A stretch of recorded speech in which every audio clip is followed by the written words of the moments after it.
Hello everyone. Class 6 history में NCERT में हम लोग 8 चैप्टर कंप्लीट कर चुके हैं। आज 9वां चैप्टर स्टार्ट करने जा रहे हैं, व्यापारी राज्य और तीर्थयात्री। देखते हैं व्यापार और व्यापारियों के बारे में जानकारी। दक्षिण भारत सोना, मसाले, काली मिर्च तथा कीमती पत्थरों के लिए प्रसिद्ध था। काली मिर्च की रोमन साम्राज्य में इतनी मांग थी कि ऐसे काले सोने के नाम से बुलाते थे। ठीक है। व्यापारी इन मसालों को समुद्री जहाज़ों और सड़कों के रास्ते रोम पहुंचाते थे।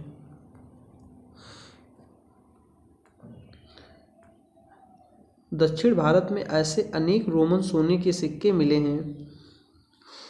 रोम में व्यापार चल रहा था। व्यापारियों ने कई समुद्री रास्ते खोज निकाले। इनमें से कुछ समुद्र के किनारे चलते, कुछ अरब सागर और बंगाल की खाड़ी पार करते थे। अफ्रीका या अरब के पूर्वी तट से इस उपमहाद्वीप के पश्चिमी तट पर पहुंचना चाहते थे तो दक्षिणी पश्चिमी मानसून के साथ चलना पसंद करते थे। समुद्र तटों से लगे राज्य की बात कर लें। इस उपमहाद्वीप के दक्षिणी भाग में बड़ा तटीय प्रदेश है। इसमें बहुत से पहाड़, पठार और नदी के मैदान हैं। नदियों के मैदानी इलाकों में कावेरी का मैदान सबसे उपजाऊ है।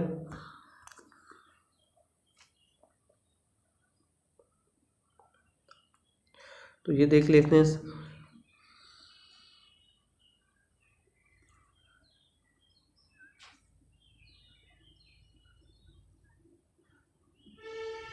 दो रास्ते थे, इनमें से एक तटीय और दूसरे इस तरह 6 केंद्रों में से 2 बहुत महत्वपूर्ण थे। एक चोलों का पतन पुहार या कावेरी पट्टनम, दूसरा पांडवों की राजधानी मदुरै। ये मुखिया लोगों से नियमित के बजाय उपहारों की मांग करते थे। ये कर लेना, ठीक है। इसके लगभग 200 वर्षों के बाद पश्चिम भारत में सातवाहन नामक राजवंश का प्रभाव बढ़ गया। सातवाहनों का सबसे प्रमुख राज गौतमीपुत्र श्री सातकर्णी था। उसके बारे में हमें उसकी माँ गौतमी बाल श्री द्वारा दान किए गए अभिलेख से पता चलता है।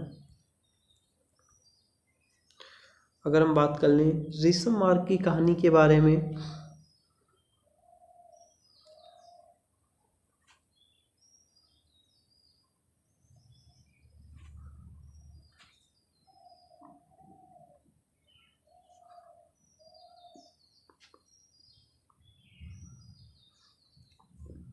कितने साल पहले हुआ था? 7000 साल पहले हुआ था। ठीक है।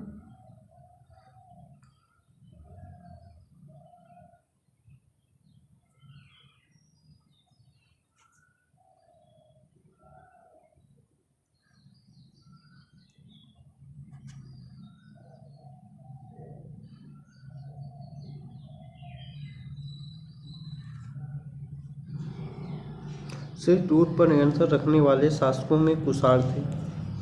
बौद्ध धर्म का प्रसार। कुषाणों का सबसे प्रसिद्ध राजा कनिष्क था। उसने करीब 1900 साल पहले शासन किया।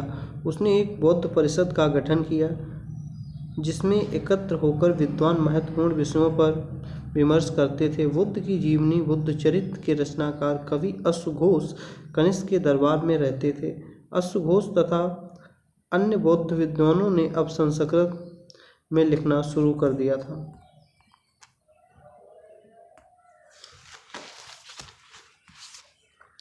बौद्ध धर्म में महायान का विकास।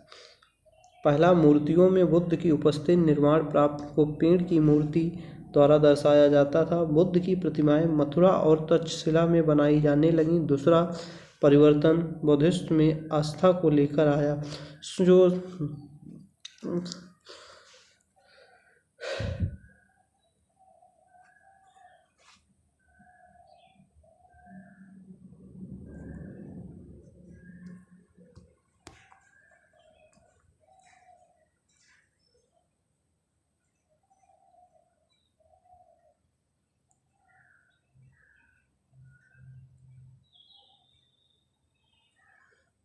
माइक खराब है क्या?